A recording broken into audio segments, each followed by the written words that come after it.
Okay, people. So, um, yeah, today the feature was Benediction. So this is the new film from Terence Davies, who wrote and directed. Now, Davis is known for his autobiographical films, and yeah, this is another in that ilk. Okay, it's produced by Mike Elliott. Cinematography is Nicola Daly. It is edited, edited by Alex Mackey. Um, boy, we have a cast of uh, Jack Loudon and Peter Capaldi play a younger and an older version of Siegfried Sassoon. We have Simon Russell Beale as Robbie Ross. Um, Jeremy Irvin is Ivor Novello, right? Yeah, Ivor Novello. You might recognize the name from a Wolves, but it was a person. Okay, so then we have Kate Phillips and Gemma Jones playing a younger and older version of Hester Gatty. Um, Ben Daniels is Dr. Rivers. Callum Lynch and Anton Lesser are a younger and an older version of Stephen Tennant. We have got Tom Blythe as Glenn Byam Shaw. We have Wilfred Owen, who is played by Matthew Innocent. Geraldine James plays Teresa Thornycroft. Richard Golding plays George Sassoon, Siegfried's son. We have Leah Williams playing Edith Sitwell. Lady Ottoline Morel is played by Suzanne Burtish. The chief medical officer is played by Julian Sands. We have a priest played by Jude Kowiddick. And Giovanna Ria plays a nurse. So, what is Benediction about? Well, I'm glad you asked. So, it explores the turbulent life of First World War poet Siegfried Sassoon through the eyes of the revered filmmaker Terence Davies. Sassoon was a complex man who survived the horrors of fighting in the First World War and was decorated for his bravery, but who became a vocal critic of the government's continuation of the war when he returned from service. His poetry was inspired by his experiences on the Western Front, and he became one of the leading war poets of the era, adored by members of the aristocracy, as well as stars of London's literary and stage. He embarked on affairs with several men as he attempted to come to terms with his homosexuality. At the same time, broken by the horror of war, he made his life's journey a quest for salvation, trying to find it within the conformity of marriage and religion.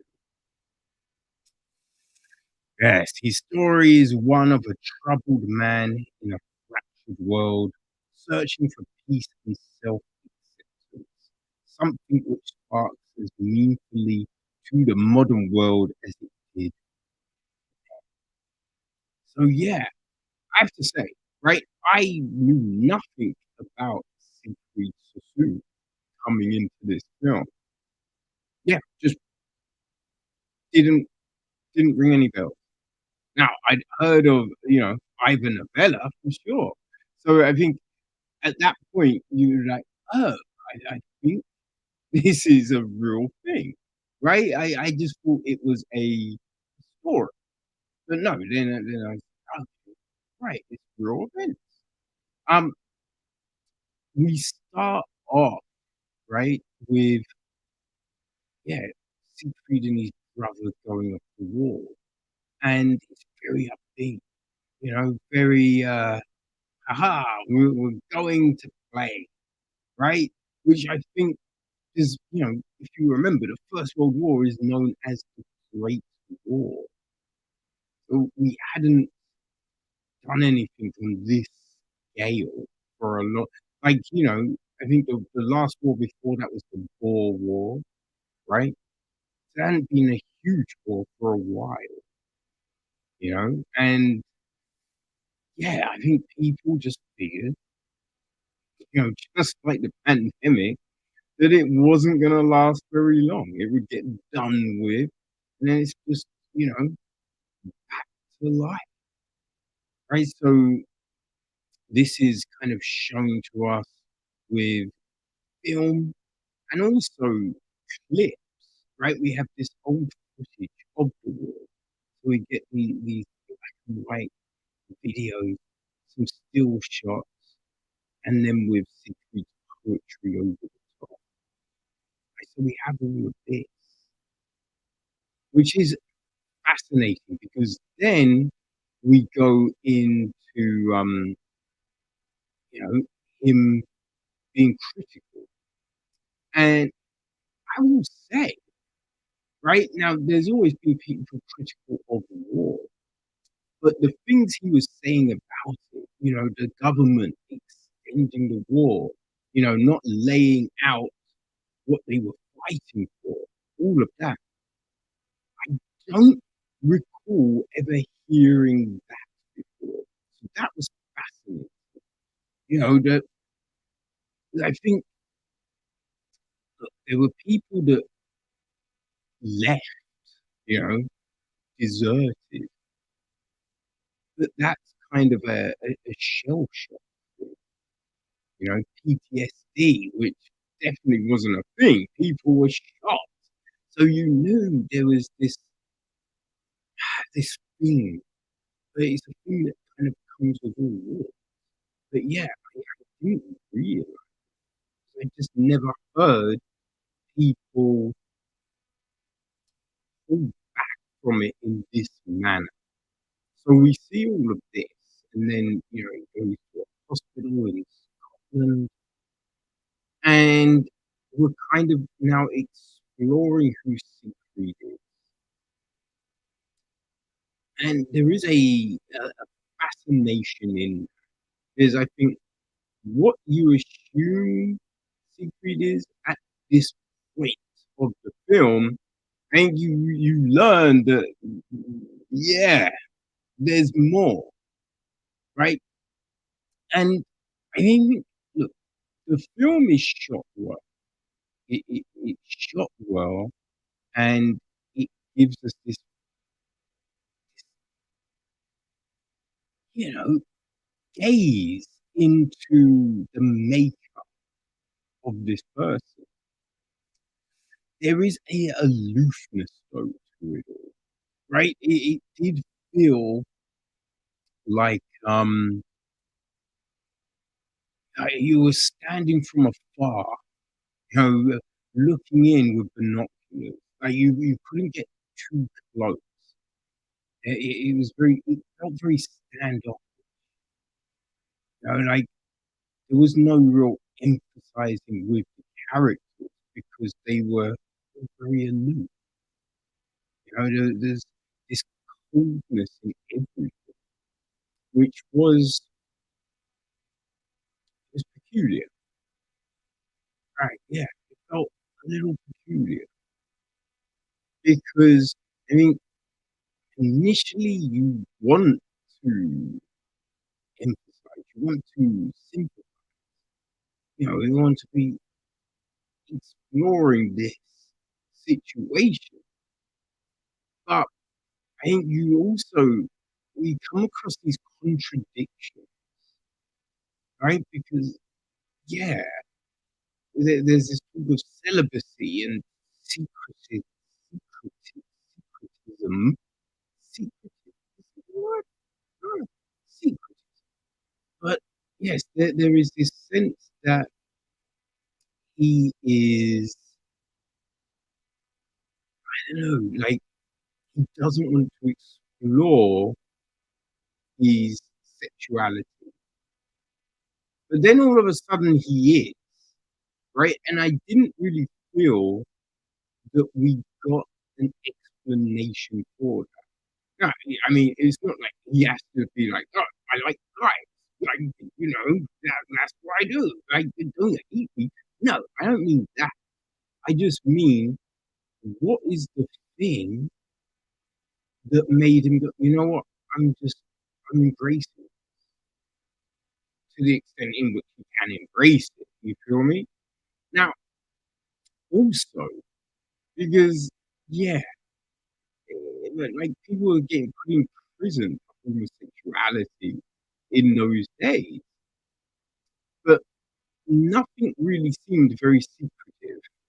You know what I mean? Like everything, in restaurants, they were out in restaurants and theaters and just all of these things. And I don't know, it was a bit peculiar in the sense that, hold on, I didn't, I wasn't aware that you were able to live as freely and open, right? So yeah, it was just a little, huh, I don't know. Like it's hard to say because it's, as I said, look, it's not like the film is shot poorly or anything like that, but yeah, there's these all these conflicting things which make it difficult to okay for, right? I just thought it was a bit like, wait, what is the truth here? You know what I mean? What is the situation that we're seeing?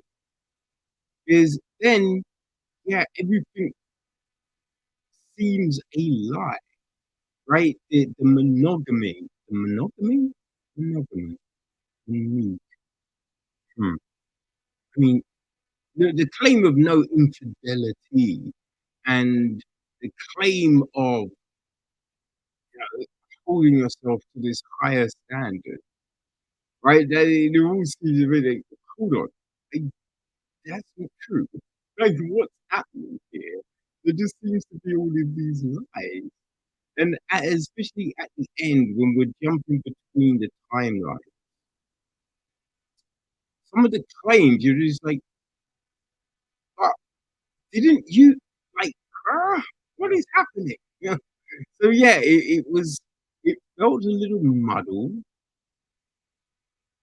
because it's not set up like, in the older years, these things have become blurred. Like if there was a blurring of the lines of the memory, I mean, you could then understand these conflicts, these differing events, but there's not that. So you do kind of wonder, like, are these true? Were they false perceptions? Like, what is happening? So there is that. It is a long film, right? It's about 2 hours and 15 minutes, something along those, right? And it does start to feel long. It does. But yeah, I don't know, people. It is you know, it is there. Uh, it is there for people to view and enjoy. Um, I guess, you know, if you're a fan of Terence Davies's work, right? Because I can't recall ooh, if I've seen these other stuff, so maybe this is just a style of heat, right? So if you're a fan of Terence Davies, you may go, "Ah, yes, he's I love the way he kinda messes around with, like, emotions and feelings and all that." So it might make more sense to you.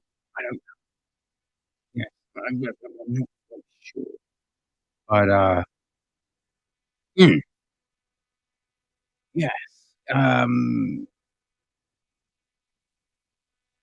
huh, I'm not sure if this one is playing on the iPlayer,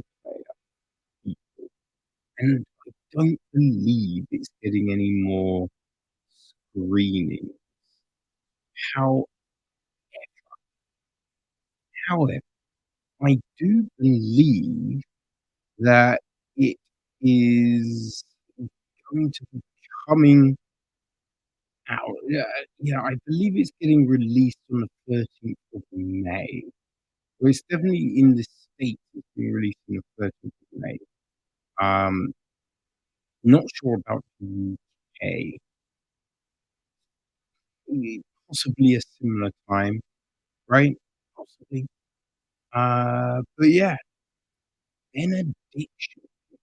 And if you're a fan of Terence, then yeah, I think this could sit well with you.